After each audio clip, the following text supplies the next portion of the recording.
नमस्कार साथियों, स्वागत है आपका यूट्यूब चैनल पीएस एजुकेशन हम में।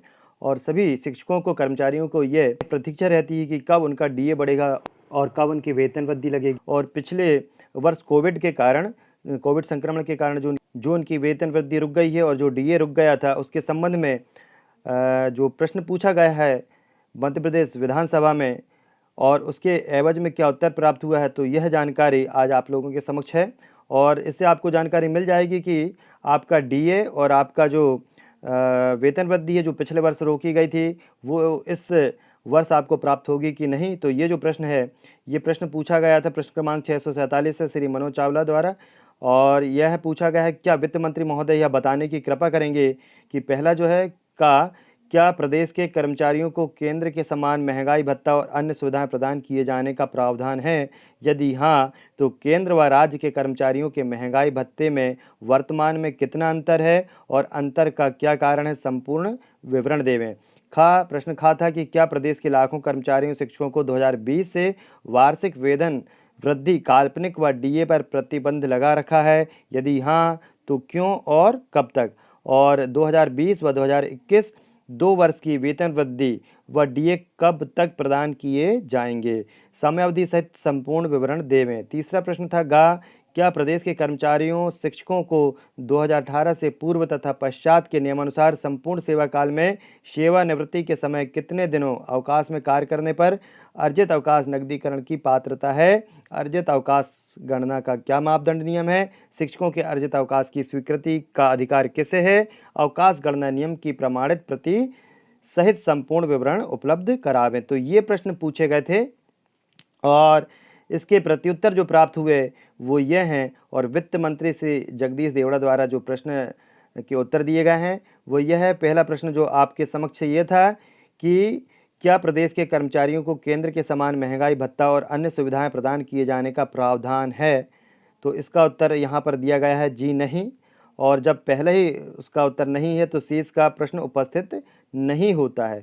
दूसरा प्रश्न यहाँ पर पूछा गया था क्या प्रदेश के लाखों कर्मचारियों शिक्षकों को 2020 से वार्षिक वेतन वृद्धि काल्पनिक व डीए पर प्रतिबंध लगा रखा है? और यदि हाँ, तो क्यों और कब तक?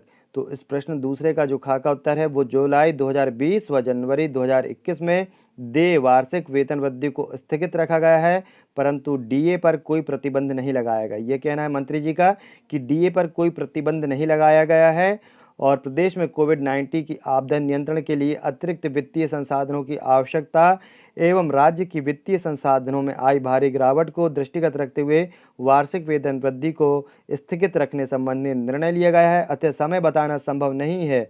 तो यह भी निश्चित नहीं है कि जो वार्षिक वेतन वृद्धि रोकी गई है वो कब तक प्रारंभ होगी, कब सुचारू होगी। और प्रश्न जो था वो ये था कि क्या प्रदेश के कर्मचारियों शिक्षकों को 2018 से पूर्व तथा पश्चात के नियमानुसार संपूर्ण सेवा काल में सेवानिवृत्ति के समय कितने दिनों अवकाश में कार्य करने पर अर्जित अवकाश का नकदीकरण की पात्रता है? अर्जित अवकाश गणना का क्या मापदंड नियम है? शिक्षकों के अर्जित अवकाश की स्वीकृति का अधिकार किसे है? अवकाश गणना नियम की प्रमाणित प्रति सहित संपूर्ण उपलब्ध कराएं। क्या है कि शिक्षक जो है वो ग्रीष्म की छुट्टी मिलती जरूर है, लेकिन ग्रीष्म काल में भी शिक्षकों का किसी न किसी कार्य में सर्वे में लगा दिया जाता है और इस प्रकार जो शिक्षक हैं वे अर्जित अवकाश से भी वंचित रह जाते हैं। जो अर्जित अवकाश का वो नकदीकरण किस प्रकार होता है, तो इसका उत्तर यहाँ पर उसमें दिया गया है कि कर्मचारियों को सेवानिवृत्ति उपरांत जब वो सेवानिवृत्त होता है उसके उपरांत ही अर्जित अवकाश के नकदीकरण की अधिकतम पात्रता जुलाई 2018 के पूर्व, तो जो जुलाई 2018 था उसके पहले 240 दिन तक के यानी जितनी भी उसकी अर्जित अवकाश किया हो, लेकिन उसमें से 240 दिन का जो था उसको नकदीकरण होता था। और 2018 जुलाई 2018 के बाद इसकी अवधि जो है वो 300 दिवस की है। यानी यहाँ पर लिखा हुआ है स्पष्ट कि पात्रता जुलाई 2018 के पूर्व 240 दिवस तथा इसके पश्चात 300 दिवस की है। गणना संबंधी परिपत्र दिनांक 8 मार्च 2019 का विवरण विधानसभा पुस्तकालय में रखे परिशिष्ट 1 के अनुसार है। वित्त विभाग के परिपत्र दिनांक 16 जून 2008 विधानसभा पुस्तकालय में रखे परिशिष्ट 2 अनुसार है। शिक्षकों द्वारा विश्रामावकाश अवधि में कार्य करने के एवज में अर्जित किए गए अवकाश की सीमा में नकदीकरण की अन्य शासकीय कर्मचारियों के समान पात्रता रहती है। शिक्षकों को अर्जित अवकाश की स्वीकृति सामान्यतः संस्था प्रमुख द्वारा दी जाती है। तो संस्था प्रमुख द्वारा जो अवकाश है उसको मान्य किया जाता है, उसका नकदीकरण किया जाता है। इस प्रकार यह जानकारी आपके सम्मुख है कि अभी आपका डीए और वेतन वृद्धि की कोई उम्मीद नहीं है कि कब तक वो बढ़ेगी, और शिक्षकों को अधिकांश जो उनके अधिकार प्राप्त हुए हैं वो बिना उनके परिश्रम के प्राप्त नहीं हुए हैं। तो देखते हैं कि अब ये जो उनका वेतन वृद्धि रोकी गई है यह कब प्राप्त होती है, डीए कब प्राप्त होता है। वीडियो अच्छा लगा तो लाइक शेयर जरूर करें। चैनल को सब्सक्राइब नहीं किया तो चैनल को सब्सक्राइब कर लें, जैसे शिक्षा और शिक्षा जगत से जुड़ी जानकारी आपको इस चैनल पर उपलब्ध होगी। धन्यवाद।